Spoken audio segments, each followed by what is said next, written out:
Olá, boa noite. Já são 30 anos da Constituição Federal. A chamada Constituição Cidadã rompeu com a ordem jurídica do regime ditatorial e trouxe avanços na vida política, institucional e socioeconômica do país.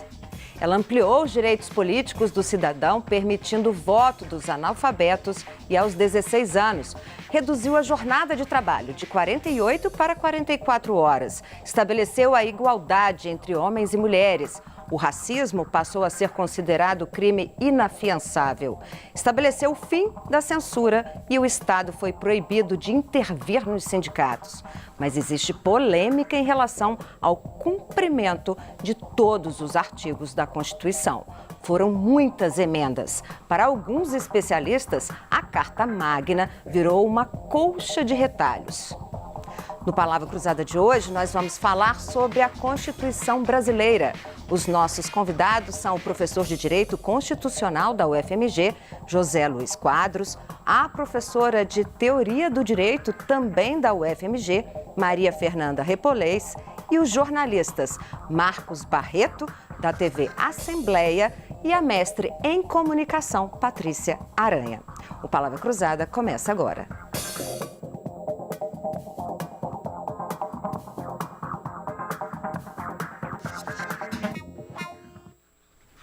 Gente, boa noite a todos. Muito obrigada pela participação. Vamos começar com uma análise desses 30 anos aí. Como é que você analisa, Zé Luiz? Olha, acho que em 1988 a gente tem uma Constituição que, assim, no contexto global, ela parece contra a maré. A gente tinha uma certa guinada à direita, né, na Europa, e aqui a gente tem uma Constituição com ampla proteção de direitos sociais, direitos econômicos, uma declaração grande e importante de direitos individuais, direitos políticos, além da democracia representativa, a possibilidade de outras formas democráticas também no Brasil, né, e a gente inaugurava, então, uma era de muita esperança, né, com a construção da democracia no Brasil. Mas desses 30 anos, a Constituição foi perdendo muitas emendas, muitos direitos começaram a ser perdidos.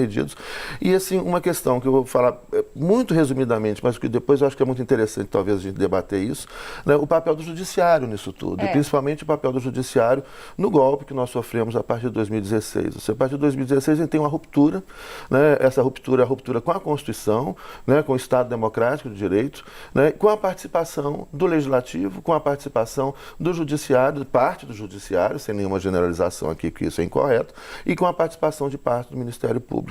E um fator que eu acho que é muito preocupante ou grave é esse judiciário, que fica muito empoderado pela Constituição de 1988. A gente importa naquela época muitas teorias que vieram de fora, sim, da Alemanha, dos Estados Unidos, do Orkin, etc., que empodera o juiz. Esse empoderamento do juiz resulta no empoderamento econômico, né, salários estratosféricos, né, de 30, 40, 70, 100, 150, 300 mil reais, né, pessoas que estão, portanto, fora da realidade social, incapazes de resolver o dia a dia da população. E, por fim, a ruptura de 2016, onde, então, parte dessa nova elite criada, é uma questão de classe social, eles estão vendo o mundo de um outro lugar, parte dessa elite criada no judiciário se sente, então, né, com a capacidade de expor, de colocar a sua moral nos julgamentos, sim, esquecendo a Constituição, abandonando a Constituição. Mas a gente tem um artigo que é bem claro, que fala o seguinte, que na questão dos magistrados, né, e do judiciário, que eles seriam apenas, eles teriam o papel de guardar, de serem guardiões da Constituição, mas que eles não poderiam legislar. Sim. Isso está muito claro dentro da própria Constituição, né? E realmente é isso que a gente não tem visto nesses últimos anos. Isso é um papel que eles tomaram, que aí a gente vê também que tem uma questão extremamente política, sim, sim, né? E deixa de ter o dever, né, de ser o guardião de uma Constituição, que muitas pessoas falam que acabam, né, que nesses últimos anos aí eles estavam rasgando a Constituição, principalmente, sim, nessas últimas questões políticas, né, vividas aqui por nós brasileiros, né? Mas eu queria também, antes de passar para outras perguntas, eu queria ouvir um pouquinho da análise da Maria Fernanda.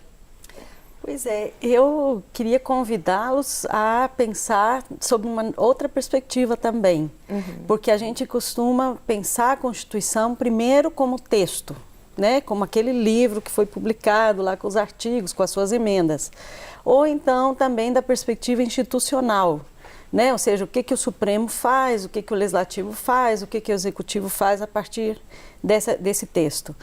E eu gostaria de trazer aqui para a mesa, né, a ideia da Constituição viva, que também é uma coisa que a gente trabalha bastante no direito constitucional, mesmo na teoria da Constituição, né?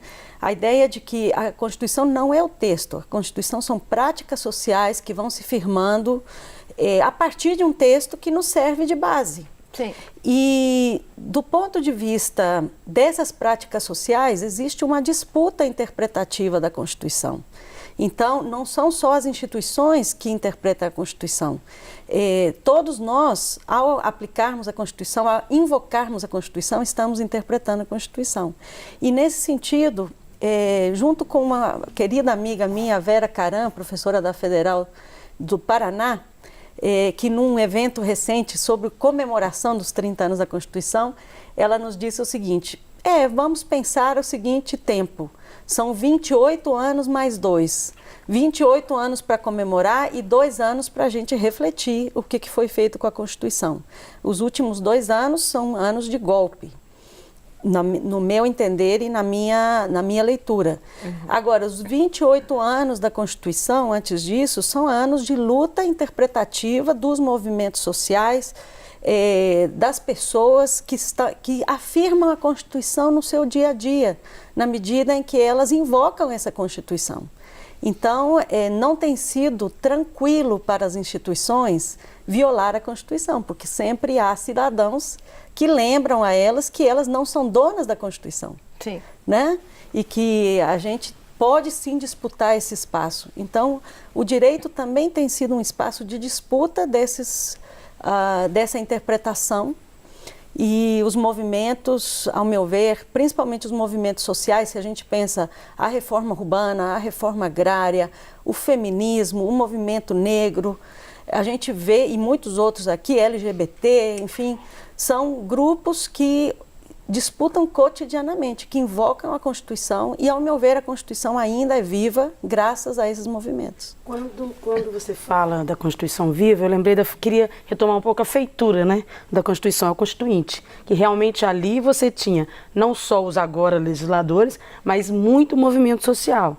A gente vinha da redemocratização, era aquele período, estávamos querendo modificar um texto que tinha sido muito autoritário, que é o de 67, se não me engano. Que foi a última de 67. Que foi a última, né? Então, assim, os movimentos sociais estavam lá e fizeram, talvez, aquela Constituição, uma Constituição que se chamou Constituição Cidadã, e era mesmo num momento completamente diferente do de hoje, completamente diferente aí.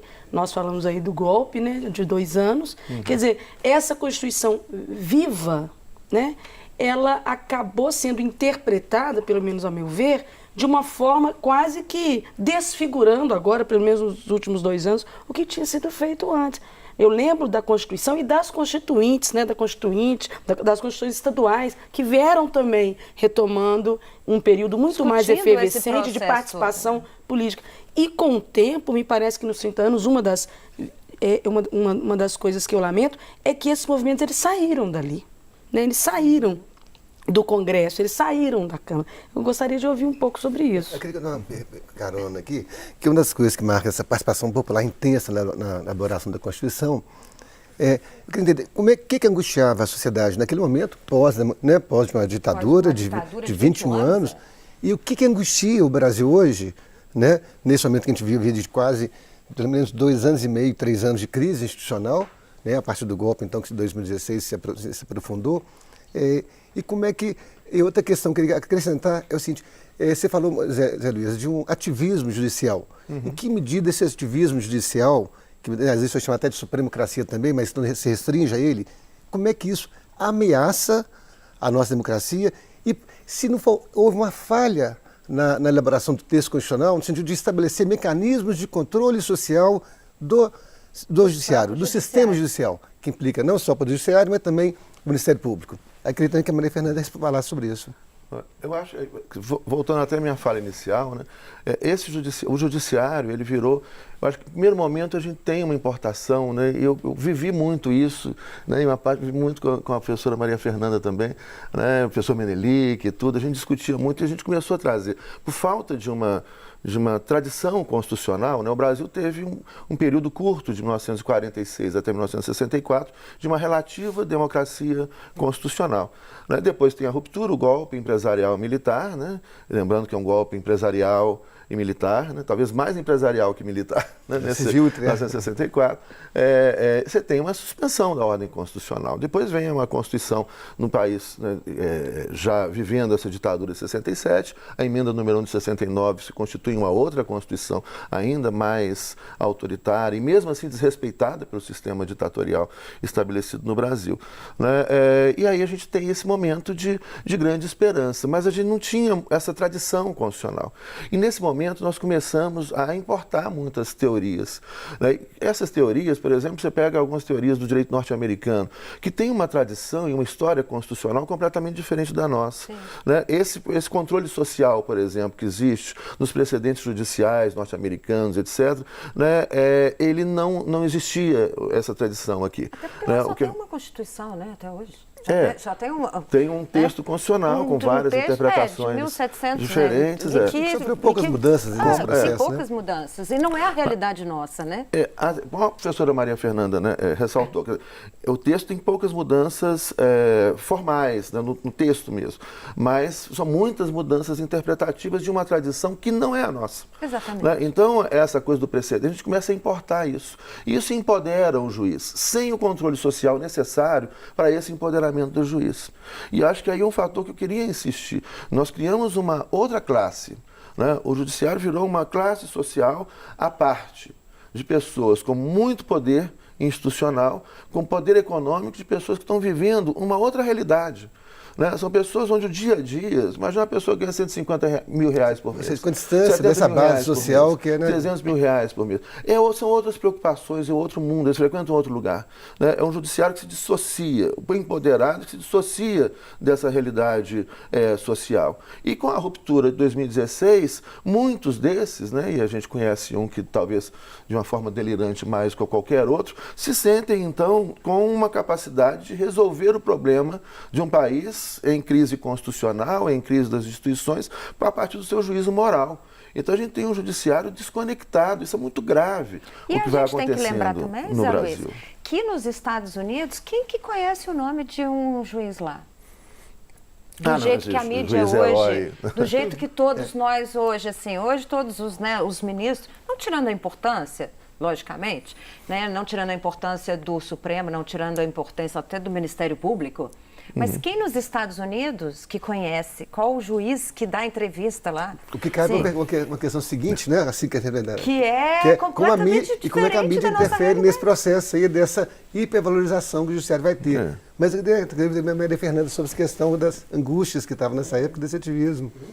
Eu queria, assim, primeiro retomar a observação de vocês, que acho que é importantíssima, né? De que nós temos um ato fundante da Constituição de 88, que é um ato altamente participativo, né? Em que assim, pessoas se mobilizaram para enviar centenas, milhares de cartas, porque na época nem havia internet, não havia nada disso, então as pessoas faziam por carta. Enviavam carrinhos de cartas, né? Intensa participação política. Com propostas. Também vamos lembrar que na época foram montados em cada cidade, em cada praça pública de capitais dos estados, né, lugares para receber essas propostas. Então os estados se mobilizaram de maneira que as pessoas, um cidadão comum passando na Praça 7, ela deixava ali suas sugestões do que deveria ser a Constituição, mas isso não quer dizer que esta narrativa que a gente está fazendo, né, de como foi o processo constituinte, não esteja em disputa.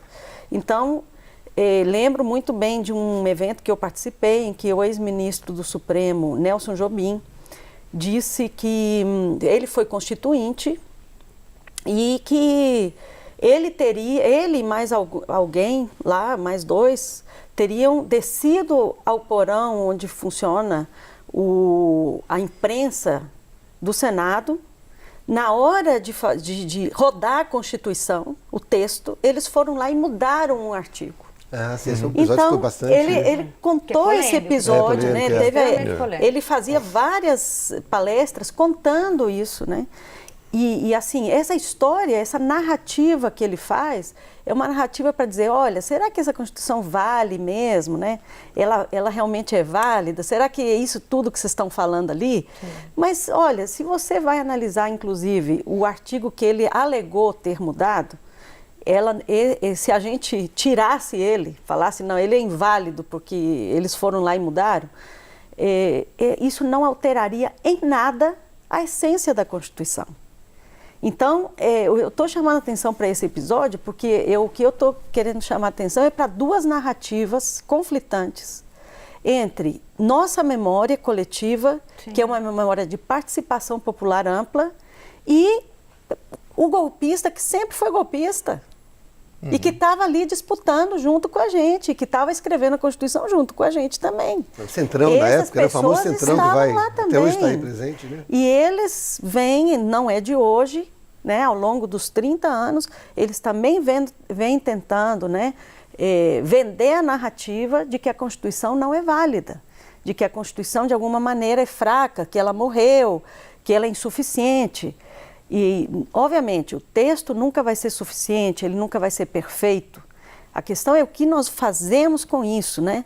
E aí eu gostaria de chamar a atenção para o discurso de Ulisses Guimarães, que todo mundo lembra, né? Ele erguendo a Constituição naquela capa verde e amarela com a bandeira do, sim, Brasil, né? E dizendo assim, Constituição Cidadã. Mas outro dia, revendo esse vídeo, eu percebi que Ulisses Guimarães não chamou a Constituição de 88 somente de Constituição Cidadã. Ele também chamou a Constituição de Constituição Coragem. E isto é muito importante porque a Constituição que nós fizemos é uma Constituição que exige de nós coragem para disputar a narrativa, para dizer, olha, essa Constituição não é do Supremo, essa Constituição não é dos conservadores que querem tirar os nossos direitos. Essa Constituição é do povo brasileiro, de verdade. Nós é que vamos dar sentido a ela. E nós continuamos invocando os princípios que estão nessa Constituição. Então, eu acho que para mim, este é o diagnóstico que eu faço. É como nós vamos disputar num cenário de golpe de Estado, em que se instrumentalizam os próprios instrumentos jurídicos que estão ali colocados de uma maneira legal, constitucional, como eu viro a interpretação desses instrumentos para dar um ar de legalidade, uhum, para atos ilegais e inconstitucionais. Então, neste cenário novo dos últimos 2 anos, como é que eu vou disputar essa narrativa e continuar invocando a Constituição? Principalmente nós estamos após um primeiro turno, né? Mas que para o Legislativo a eleição já se deu, né? Os 2 turnos são só para o Executivo. E nós temos um Congresso aí mais fragmentado, uhum, com muito mais partidos do que tínhamos, muito mais conservador, né?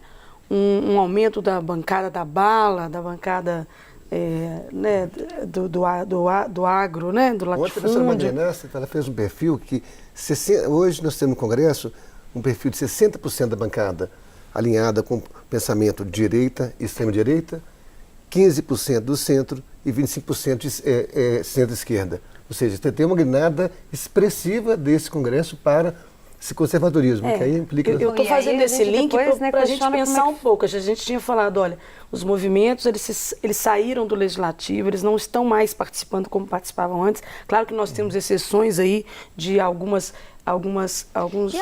representantes que só agora estão chegando esse ano, né? E tem uma dicotomia nisso também, exato, porque a gente vê movimentos gigantescos como o do LGBT, que tem as paradas, que eles estão sempre tentando aparecer e que nesse momento eles estão muito distantes. São minorias que estão chegando, né? Uma indígena de novo, que há muito tempo não tinha uma representação. Assim, aquém do lugar onde eles deveriam para tentar lutar cada vez mais pelos direitos deles, né? Eu acho que tem um elemento novo aí que a gente precisa levar em consideração, é que a gente tem um novo formato de golpe.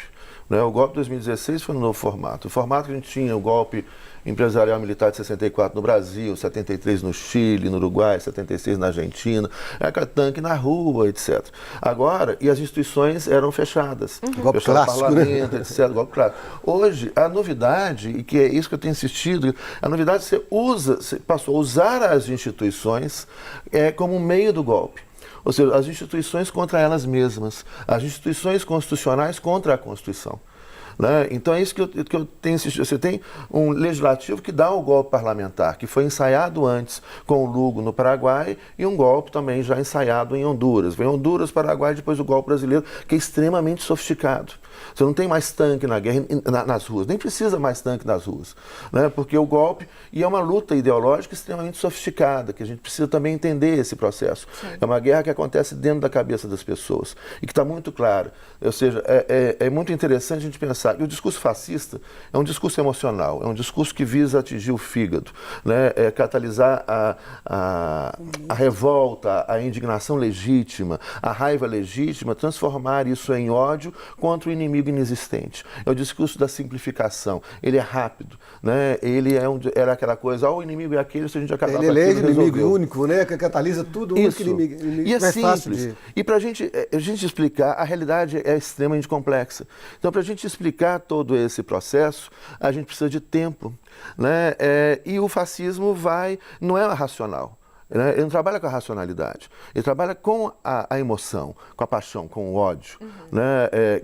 Catalisando esse sentimento de indignação. E a gente já viu isso na história em outros momentos. Então, a gente precisa descobrir urgentemente como enfrentar essa guerra, que é uma guerra dentro da cabeça das pessoas. Né? As pessoas que às vezes caem em contradições básicas. Por exemplo, dentro do movimento LGBTQI, você tem quem apoia o fascismo. Né? Dentro do movimento negro ou de pessoas, você tem quem apoia o fascismo, né? Ou mulheres que apoiam o fascismo. Então, como é que você vê esse é o elemento que está ali? E aí eu queria chamar a atenção para um momento que a gente está vivendo, que é também de uma grande esperança, porque a gente tem movimentações sociais pelo Brasil inteiro muito fortes, muito ricas, e aqui em Belo Horizonte a gente tem uma movimentação social maravilhosa, né, que é a movimentação das muitas, pela cidade que queremos, que reúne aí toda a imensa diversidade da cidade. Você está ali, movimento LGBTQI, movimento negro, movimento indígena, movimento quilombola, movimentos feministas e etc. Né? Agora, ao mesmo tempo, toda essa movimentação da diversidade, que é a política do presente, não causa um medo às pessoas tradicionais. Então, é nesse momento que as pessoas, assim, as pessoas que têm aquela coisa, a família é homem, mulher, etc, etc, que a gente tem que respeitar, isso é uma cultura, isso é uma... essas pessoas se assustam com essa diversidade que se revela, né? E elas se tornam presa fácil para o discurso simplificador de ódio do fascismo. Viu? Eles estão acabando com a família, estão acabando com esse discurso moralista precário, mas simples, que já não existe, fácil. Né? E que não é mais a realidade. Vamos continuar essa conversa no próximo bloco, né? E a gente volta daqui a pouquinho para falar mais sobre a Constituição Federal.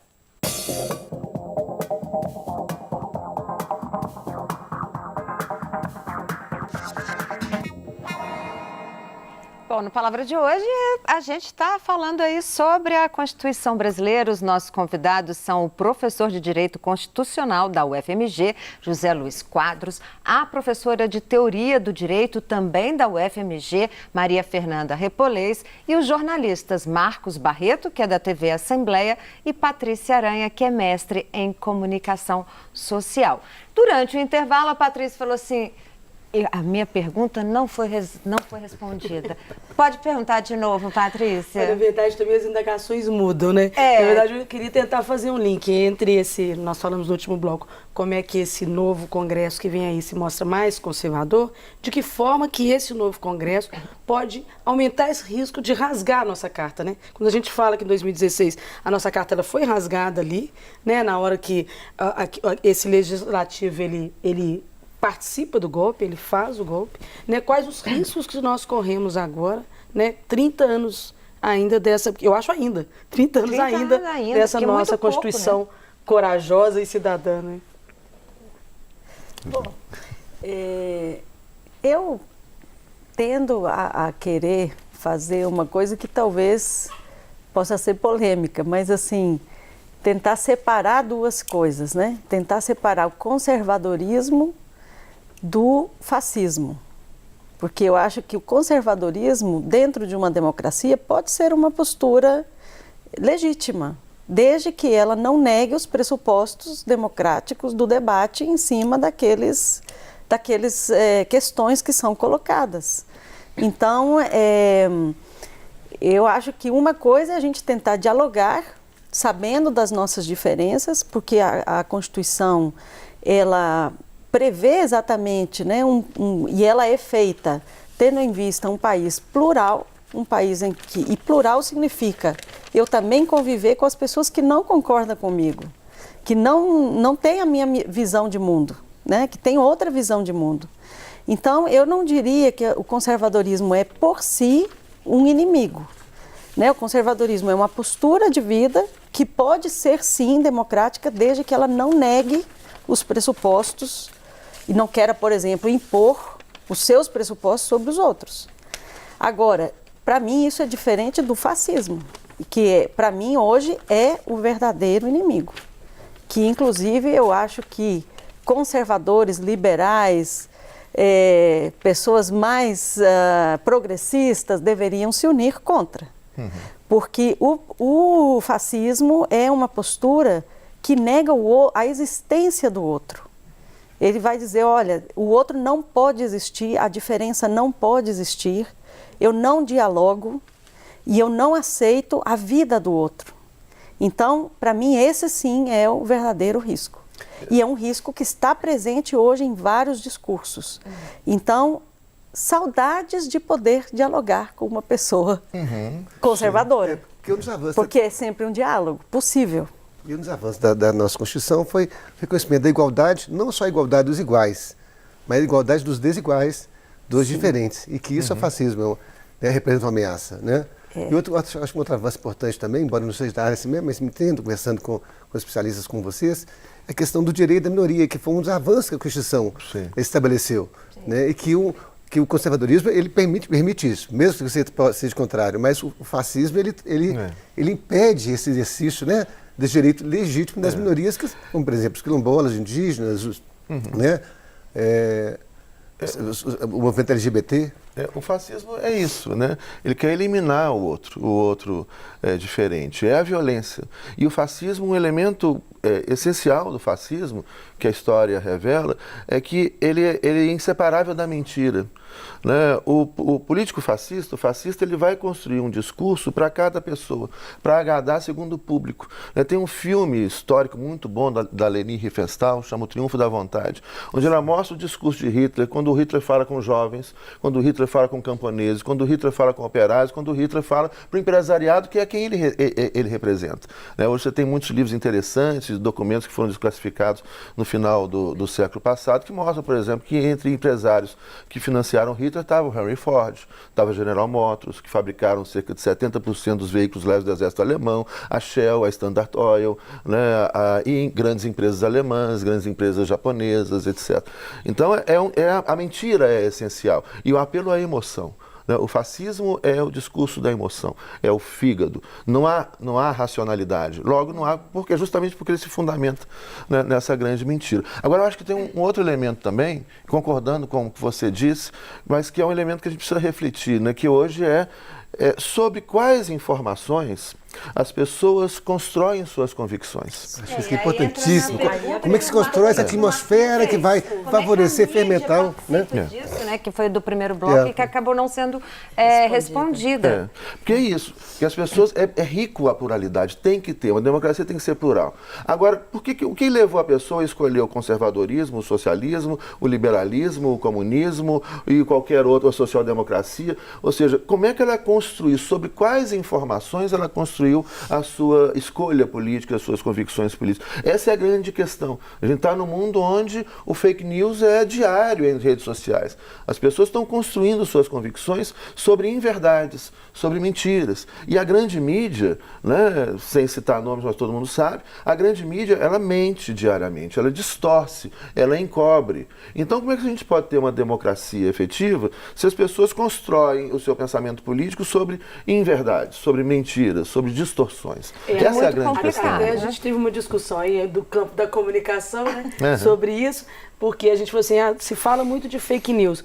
É porque antes só 2 ou 3 emissoras É no monopólio da fake tinham o news. monopólio da fake news. Agora a fake news se espalhou. Né? É uma ironia triste, né? Isso que eu Mas tô é a falando, realidade. Mas Agora, é a realidade. tem um outro problema que eu acho. O Marquinhos ele falou uma coisa muito interessante, que tem essa questão das desigualdades.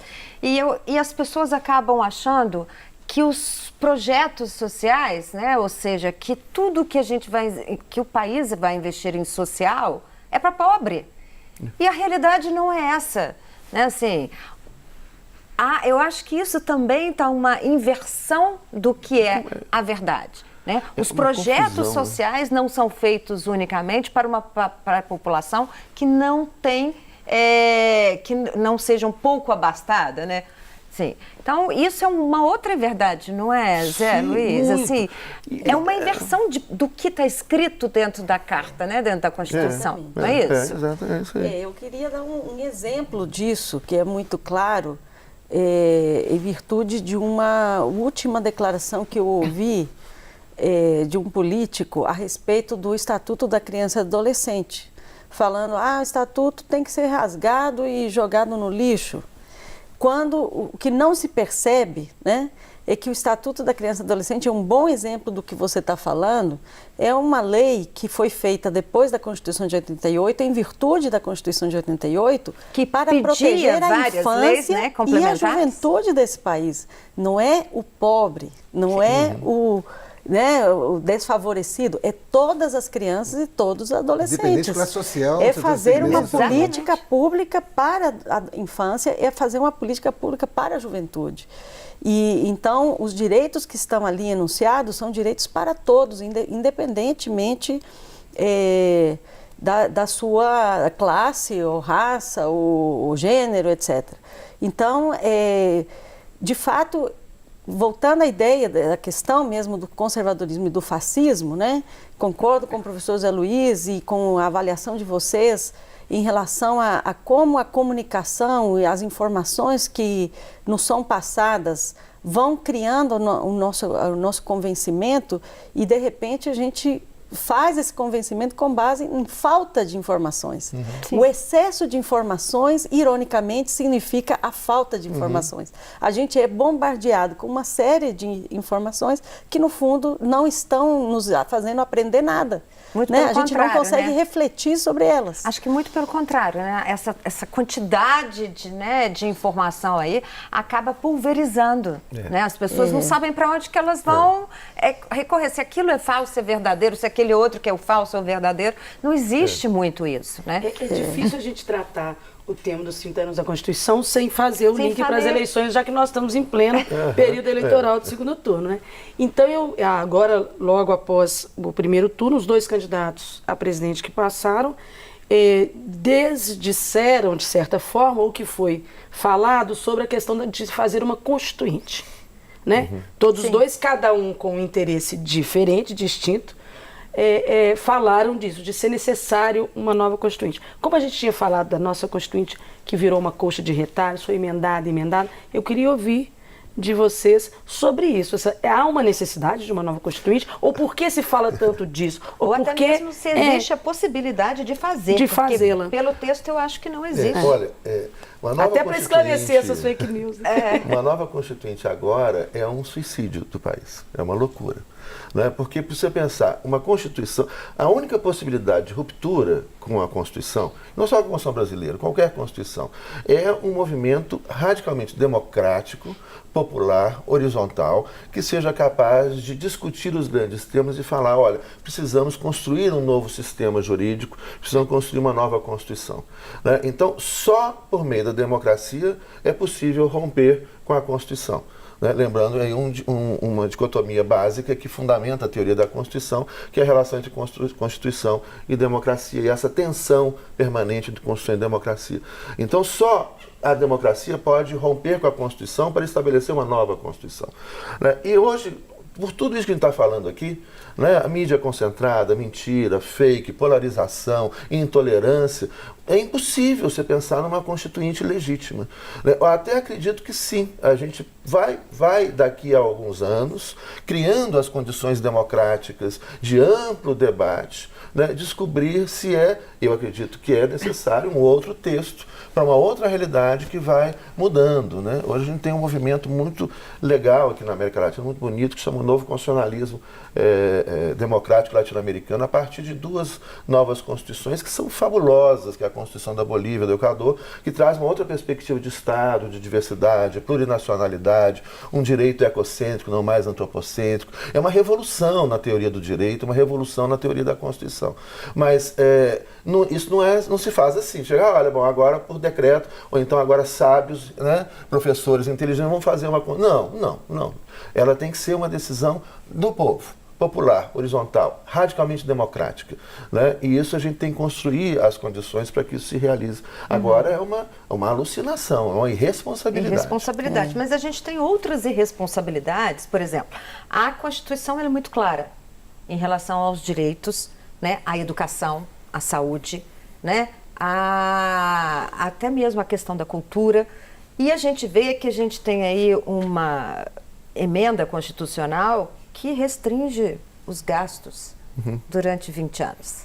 Ou seja, isso vai radicalmente contra tudo que está pregado na Constituição. Né? Assim, como lidar numa situação dessa? E aí, lembrando que a gente está aí, né, num período, né, pré-segundo turno, como lidar com uma situação dessa? Porque quem entrar vai pegar aí uma carga, né, que vai ser cobrado. Porque são 20 anos sem investimentos em educação, em cultura, em saúde. Em segurança. É a única que está ali que ainda salva, mas o restante não tem investimento. Mas eu queria ouvir a Maria Fernanda sobre isso, mas, Fernanda, a gente não pode falar de uma emenda constitucional, ela pode ser inconstitucional. Essa emenda constitucional, ela é inconstitucional. O problema é que nós não temos mais um Supremo, nós temos um órgão político de extrema vaidade, delirante, né? É um prato. Mas, Maria Fernanda, fala aí. Eu estou falando muito, eu estou muito ansioso. Pode continuar. Mas antes eu queria comentar um pouco sobre a questão constituinte, né? E de uma constituinte. Novamente eu insisto no meu argumento de que a Constituição não é um texto. A Constituição nos constitui. Quando a gente elabora um texto base, nós estamos ao mesmo tempo nos constituindo como uma sociedade. Sim. Dizendo, olha, nós somos brasileiros, nós somos todos um país, né, junto. Então, aqui nós lembramos no início do programa sobre como foi esse movimento em 86, 87, 88, né? Diria de 85 para frente, né? Uma mobilização popular intensa para dizer, nós precisamos de um novo pacto que nos funde como país. Então, a pergunta que eu faria é se hoje existe esse clima, existe, e aí eu concordo plenamente com o Zé Luiz. Assim, hoje nós estamos dispostos a discutir um novo pacto que nos una como país, que diga qual é a nossa identidade política, social? Não, eu acho que é exatamente o oposto. E nesse sentido, eu acho que a Constituição ainda, com todos os seus problemas, ela é sim uma expressão do que nós sonhamos como país. E por isso que eu acho que a Constituição ainda tem que ser disputada enquanto Constituição de 88, enquanto um pacto que foi realizado na década de 1980 como um momento fundante de um novo país. Eu insisto em que a Constituição ainda ela é importantíssima do ponto de vista do nosso imaginário e da capacidade que a gente tem de invocá-la. E pensando nisso, justamente, Aí eu vou para a PEC 95, né, que é a PEC do teto dos gastos, que eu concordo que é uma emenda constitucional inconstitucional. E eu diria, sobre os princípios da Constituição de 88, que falam num pacto social em que nós temos um compromisso não só com a conjuntura atual, não é só olhar para o presente.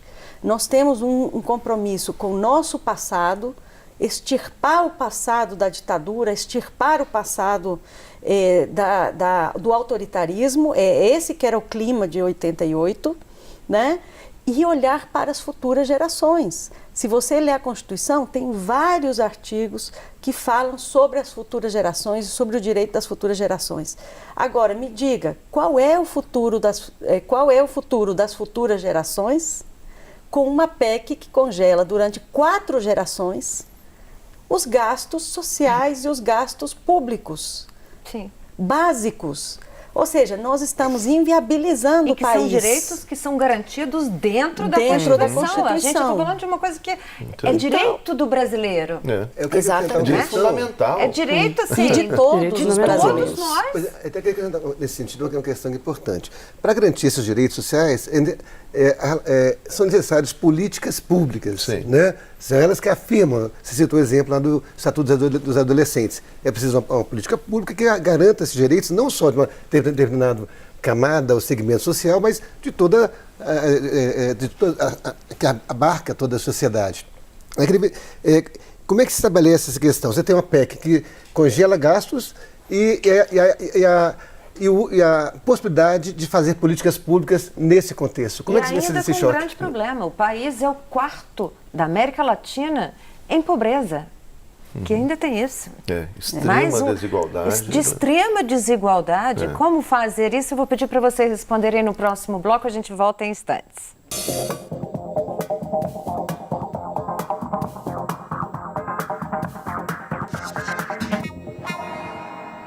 A gente está de volta com Palavra Cruzada e hoje a gente está falando sobre a Constituição brasileira, que completou aí 30 anos agora no início deste mês.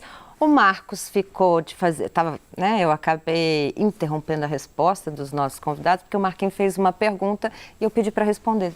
Refaz aí, por favor. A importância das políticas públicas para efetivar os direitos sociais que foram estabelecidos no catálogo, né, da Constituição, seja na área da saúde, da educação, fazendo link com a questão apresentada pela Patrícia sobre a questão da PEC, né, que estabeleceu esse gasto, né, o teto dos gastos, né, dos investimentos públicos, né, nessas áreas. Como é que você coloca essa...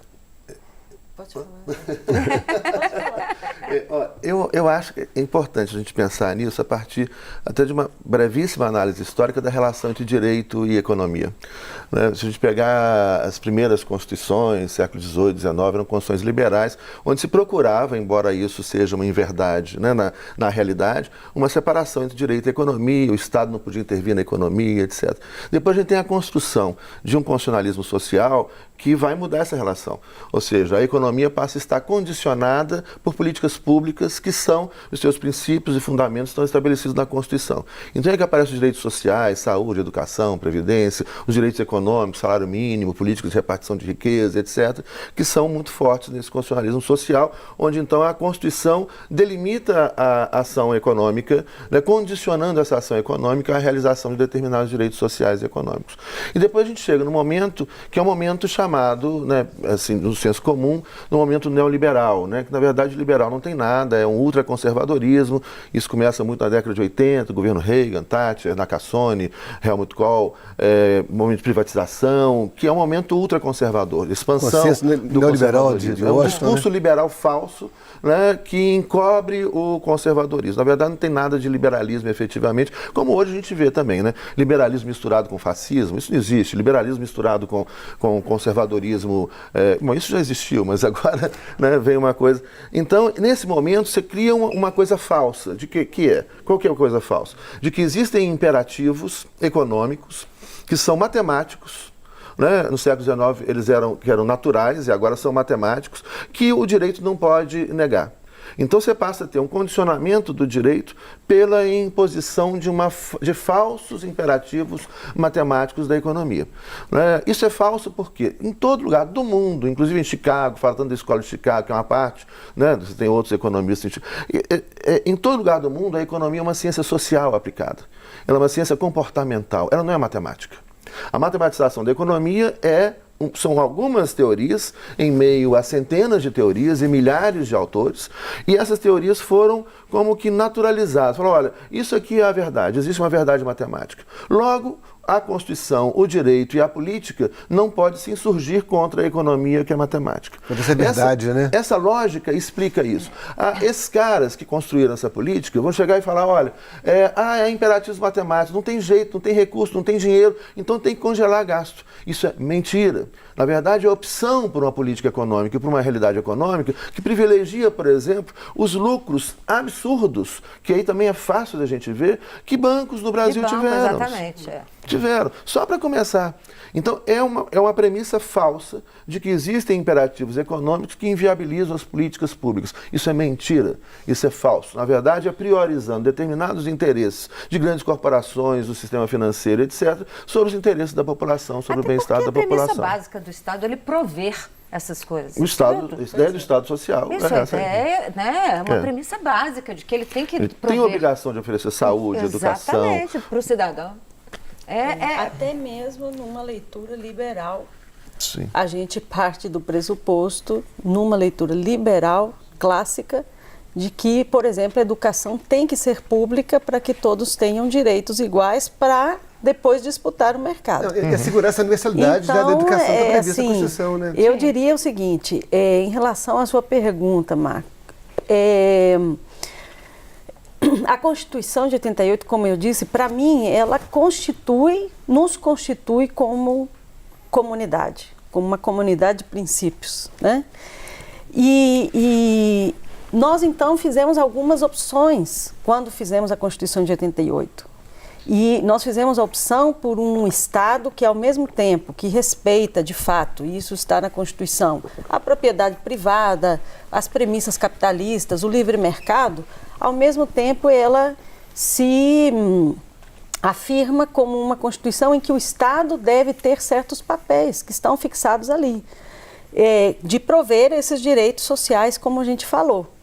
Então, veja que quando a gente olha, por exemplo, para a corrida presidencial e para, enfim, as eleições em geral, não só do presidente, mas de deputados, etc., ao longo deste primeiro período aí do primeiro turno, as pessoas, ao se manifestarem sobre o que elas querem, qual é a prioridade delas, a prioridade delas continua sendo as prioridades constitucionais. Eu quero saúde, eu quero segurança, eu quero educação, eu quero qualidade de serviços. As pessoas continuam dizendo isso. Mas, contrário a isso, se vem com o discurso do Estado mínimo. A Constituição não é possível, nós temos que cortar os gastos, o teto dos gastos é justificável, porque nós temos que ter um Estado mínimo. Eu diria que esse Estado mínimo é uma farsa como Estado mínimo. Ele não é um Estado mínimo. O que o teto dos gastos propõe, na verdade, não é a retirada do Estado, e sim a transferência dos recursos públicos do Estado para alguns parceiros privados escolhidos a dedo, porque também não serve, nesse caso, a livre iniciativa e a livre concorrência, né? Nós temos um capitalismo monopolista, não é um capitalismo do livre mercado, é um capitalismo monopolista, em que cartelista, em que eu tenho meia dúzia de pessoas que estão ganhando, todos os setores que você puder nomear aqui, desde bancos até construtoras, alimentação, todos têm pouquíssimas empresas que dominam cada um desses mercados. São 3, 4, 5, máximo empresas que dominam cada um desses mercados. E o Estado trabalhando para elas, para transferir os recursos públicos para essas empresas. Então, este é o capitalismo que nós temos. É um capitalismo financiarizado, um capitalismo cartelista, que se utiliza dos recursos do Estado e precisa de um Estado grande, forte, para fazer duas coisas. Primeiro, para transferir o dinheiro dos nossos impostos para as mãos deles. Segundo, para garantir que nós não vamos nos revoltar. Então, um forte investimento em segurança pública, na verdade, para calar os movimentos sociais, para criminalizar os protestos, para criminalizar a diferença, para que a gente não possa, então, reclamar e mostrar qual é o esquema. De novo, Para calar, inclusive, os professores universitários. Porque hoje existe uma série de investidas contra a universidade. Isso não é à toa. Porque a universidade, contra a ciência, contra a pesquisa, e a gente tem contra os lugares de contra reflexão. Contra os sindicatos também. Porque essa lei, Contra os sindicatos. né, que diz que flexibilizaria o trabalho, né, que flexibilizaria o trabalho, na realidade, ela tentou acabar com os sindicatos, com as categorias, né? Assim, no século XIX, então, é uma coisa que a gente não consegue entender. Essa participação, né, social dos Essa análise, ela movimentos. sempre me vem a pergunta que a quem interessa, né? Então, assim, a quem interessa rasgar a Constituição, a quem interessa permanecer no golpe, a quem interessa excluir, né? Quer dizer, eu acho que a gente falou de falta de informação, a gente falou, quer dizer, a quem interessa não mostrar o que está acontecendo, reprimir, né?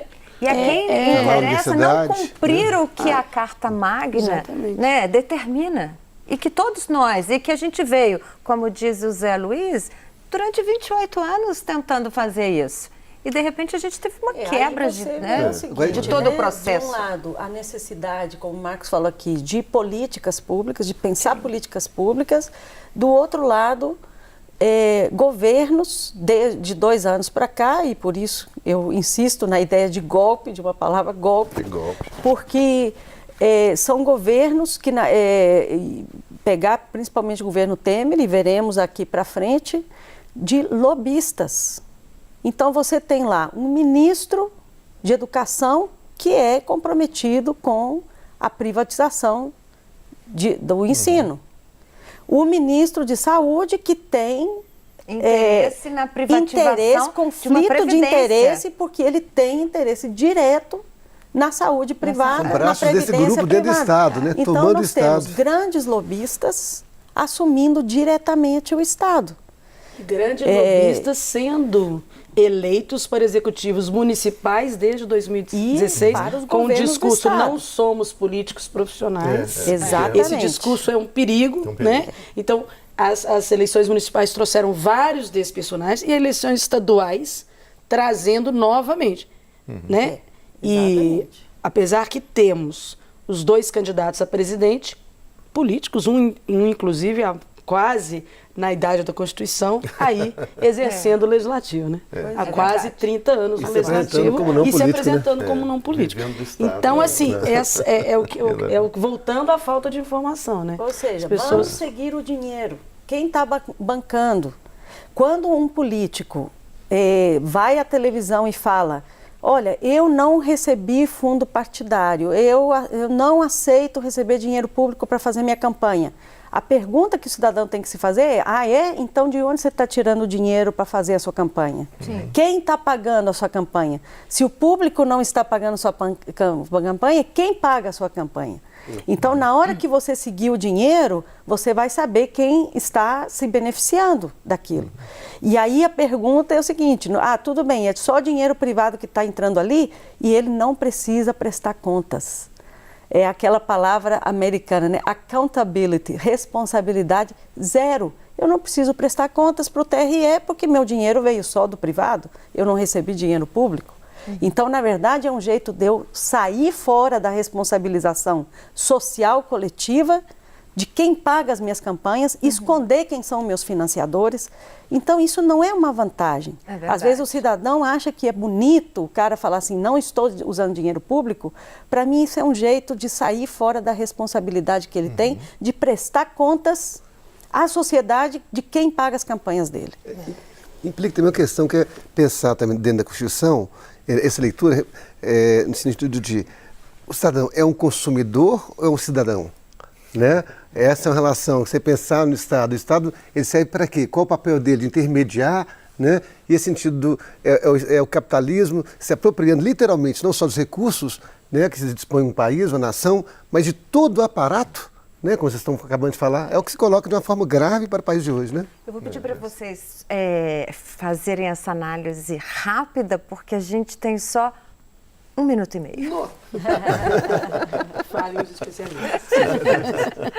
Então vamos lá. Você acredita nisso? Assim, você concorda com isso, com o que o Marquinhos falou? Realmente tem esse cenário que se apresenta? Sim, concordo. E eu acho assim, como a gente tem pouco tempo, não dá para aprofundar, eu acho que é muito importante a gente... Sim, as pessoas precisam se informar. As palavras estão sendo... Você tem muitas palavras soltas, assim, que de repente ganham o senso comum. Por exemplo, meritocracia. Né? O que é isso, meritocracia? Né? Liberalismo. Então você tem um senso comum que vai trabalhando de forma incorreta isso. A gente precisa encontrar o sentido real, né, dessas palavras por trás desse senso comum. Né? E aí, vocês que são da comunicação, da informação, ó, como é que nós vamos... Tem que bater, tem que falar e falar reagir e falar. a isso aí. Maria Fernanda. Em poucos segundos eu queria agradecer o convite, porque é muito produtivo a gente ter espaços ainda na mídia, né, para poder debater as questões e deixar como último recado o seguinte: vamos continuar disputando os sentidos dessa Constituição, né? Vamos continuar mostrando para as instituições, para os políticos, que é a soberania popular que manda, não são eles. Muito obrigada. Marquinhos, muito obrigada pela sua participação. Patrícia também, muito obrigada. Zé, muito obrigada, né? E o Palavra Cruzada fica por aqui. A gente volta na próxima quarta-feira, a partir das 9 da noite. Uma ótima noite para você, uma ótima semana e até lá.